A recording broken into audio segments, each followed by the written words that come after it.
Okay, this short video is going to show you how to set a question to provisionally marked and return it to the student to be submitted again, and then how we would finalize the marking for that question. We've got a sample student here called Andy, and he sent in a module from phonology. The question is on Greek speakers. So I'm in my tutor area and this has come in and it's awaiting feedback. So I'll go to view and I'll see the question. So the question is here, and then Andy's answer is down here. And normally I would just write my reply here and then award a mark. But if it's not quite right, and remember that each student has to get the minimum pass number for each question, pass number of marks for each question, then we might have to ask them to resubmit it and set it at provisionally marked. So that's what we're going to do now.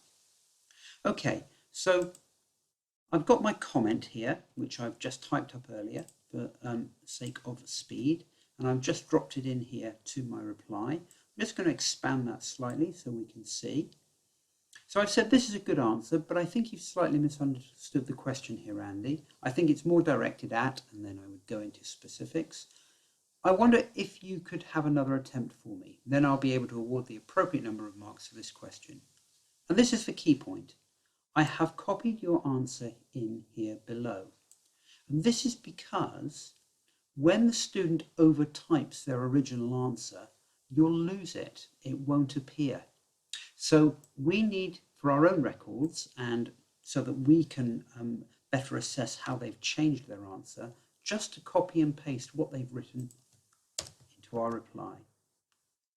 So I've done that just by copying and pasting, and to make it a bit more distinctive, I can make it bold or italicize it. Okay, so that's my reply. I send my reply, and then I set the status to provisionally marked and update the status. That allows Andy to resubmit his answer and send it through again. So let's go and see what that looks like on Andy's student area, which I've got open here on this tab. If I just click refresh, and I can see I've now got a message come through. I click on that. There's a coursework update from my tutor. And I click on here and I can see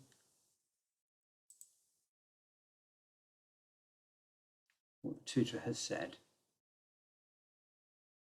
So the tutor comments pops up and my comment here is appeared. So Andy can now close that comment, and then the box remains open for him to actually delete out what he's done previously and rewrite the answer. So I've got a sample resubmitted answer here, which the student would do. Paste it in the box, and my word count is between 40 and 75, so I can submit that again. Okay, let's go back to the tutor area. We'll go back to our dashboard. Okay. Items to be marked 3. Okay, and there you can see it is again, awaiting feedback. So let's go on to view it.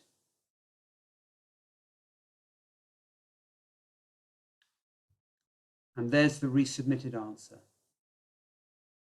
Now you can see in the previous comments that you've had here his original answer and copied and pasted in, so you can compare that with the new answer.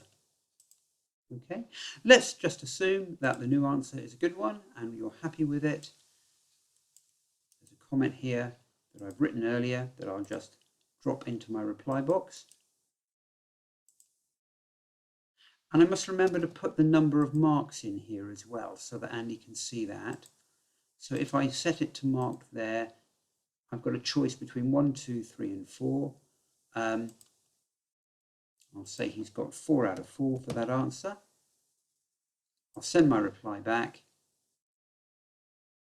and then I'll set the status to marked, the correct number of marks, update status, and that now completes that question for Andy. So that's how we would send a question back and ask for it to be provisionally marked.